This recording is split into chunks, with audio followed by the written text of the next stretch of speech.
You are now watching an Agorist production by We Are Change Texas Hill Country and Truth Exposed Radio.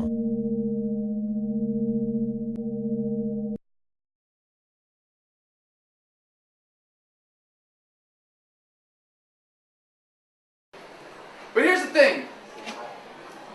One of the things I realized when I was in jail is a really basic fundamental truth of the human experience. Not the first one to come up with this, but when I was in Fallujah in 2004, you know, in the Marines they teach you a kind of whistle past the graveyard sense of humor. You laugh at anything.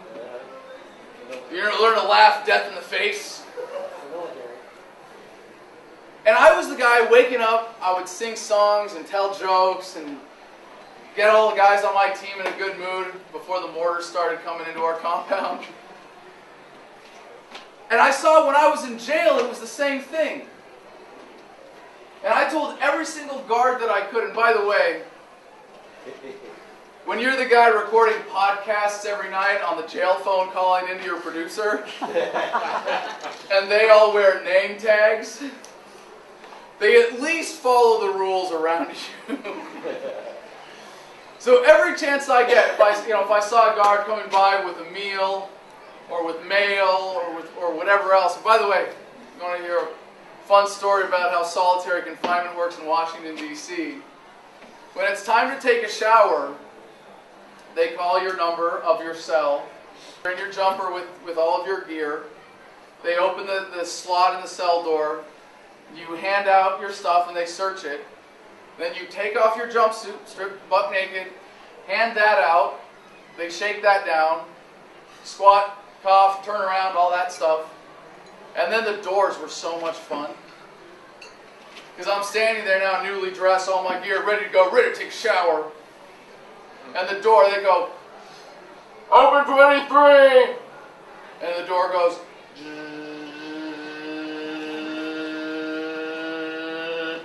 and I'm standing there like staring the guard in the face. Come out. Oh, you have to stick your hands out first, get handcuffed from behind your back. Turn around, you lean up, get your ankles cuffed. And then you walk 20 feet down the hall and repeat the process in reverse. 10 minutes to take a shower, and then you repeat the process again twice. And every chance I got, I told every single guard, you're a free, beautiful, independent human being, and you should never let anyone tell you otherwise. And the response was amazing. Everybody understood that. Simple, positive message delivered with a smile. And they're like, how the hell is this guy happier than I am? Well, I'm here having a good time. I get to sleep as much as I want. I can read all day. I don't have to worry about a job or a car payment or anything. You're the sucker. You're a cog in the machine. Look at you. You're miserable. Big time. You work for the government. And what I realized about your outlook and your happiness being a choice is that fundamental truth that we all seem to forget. And what I want to do for people here is sort of connect that to the message of freedom and the inevitability of what we're going through and what it means to be on the right side of history. Because we can talk about external freedom, we can define it, and we're pretty comfortable actually talking about propaganda and its negative impact. How they want you to be afraid, they want you to be depressed, they want you to be angry, they want you to be dependent and beaten down and insecure. But talking about the flip side of that, I don't know, that's a little warm, squishy for some people. But the flip side is the best part. If you can be emotionally enslaved by external forces talking to you, you can be free at the point that you choose to be and truly respect your own will and what it means to be a free, independent, beautiful human being, a consciousness. And all too often, we enslave ourselves. I don't care if you've got your 40 acres and a homestead and solar panels and you're self-sufficient and you never pay taxes. If you sit at the internet all day and you yell at the screen and you're angry and you're sad and you're depressed, guess what? They win, you lose. You are just as much a slave as that prison guard going to his job being miserable every day. And it doesn't have to be that way. You get to come past that.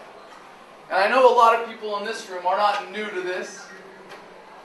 Maybe some of you are clinging to some of that fear and anger and sadness.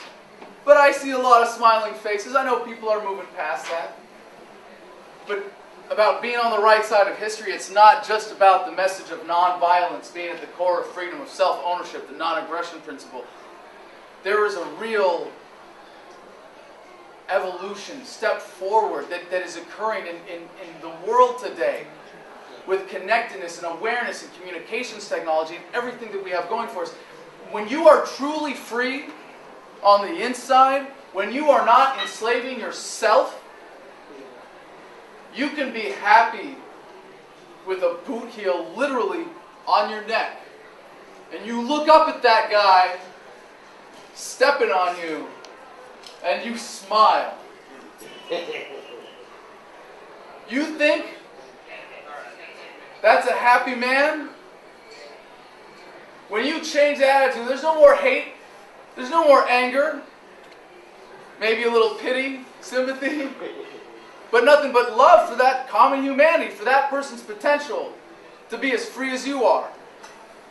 You think the cop who beats up protesters is a well-adjusted human being who goes home to a happy, loving household?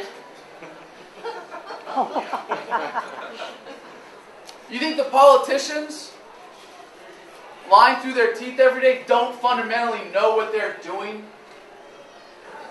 What kind of early life trauma has to lead someone to be such a tortured soul as to be the average American member of Congress? And by the way, we can talk about who's ready to hear this message. Some people are going to need a lot of therapy before they're even ready to hear it, and that's okay. You think the bankers are making themselves happy with money? What was it George Carlin who said, trying to make yourself happy with money is like trying to address your hunger by taping sandwiches to your body? I think I botched that joke. But you get the idea. And the forces that are driving this, when you're able to step back and see the bigger picture, you understand the inevitability, because the forces driving this are fundamental, unstoppable forces of nature. Government is institutionalized violence. It is the manifestation of all of society's desires to control and dominate and manipulate others by force. Right. And this, as disgusting as it may be, is a huge leap forward for humanity. Now, let me explain. We are living in the most peaceful times in human history. You can make arguments about minor blips, steps backwards. But if you really step back and look at the bigger historical picture, the trend is clear. You are less likely today than ever before to be subject to violence at the hands of another human being. And that is a beautiful thing to step back and celebrate and appreciate. And it used to be that violence was a far more widespread phenomenon, well accepted in society as a fact of life, that you had to fear your fellow human beings just walking down the street in a way that you don't have to today. We feel pretty secure. I mean, I only get scared walking down the street when I see a cop driving by. I don't know about you. Maybe I've had some unique traumas in my life too. It used to be a far more widespread phenomenon, and now it's just government, really, that we've made this exception for whom it's okay to use force to control others. And even then, we've gone from the law of the jungle, whoever could pick up the biggest rock was in charge, to feudalism, monarchies, parliamentary systems to democracies. And of course, you can look at that and say, well, Adam, you still have the elites, you still have people in charge who are far more powerful than the average person. But the paradigm shift that that represents, it's not okay to just do violence. If you're going to do violence, you better have had someone who voted for it. You better have a fancy law justifying whatever you're doing. The forces that drive this process are exponential because they're fundamental to how humanity is progressing technologically. What makes us unique as human beings is our computing power.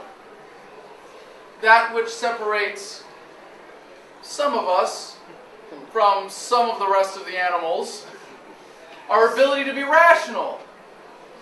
Right? Most times. Sometimes. And today, exactly, we're working on it.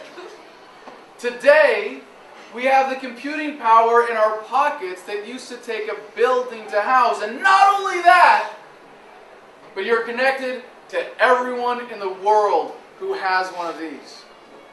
Now, as a participant in the global war on terror, I can step back and say how horrific it was. I tortured people in Fallujah. But you can't get away with what you used to be able to get away with.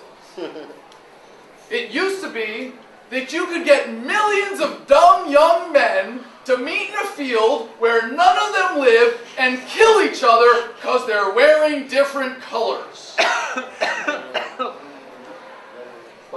It cannot happen in a world as connected as we have today. The most they can get away with is making up the specters of the boogeymen of the global war on terror. And I don't mean to demean the significance of that, but again, World War II took out 60 million people.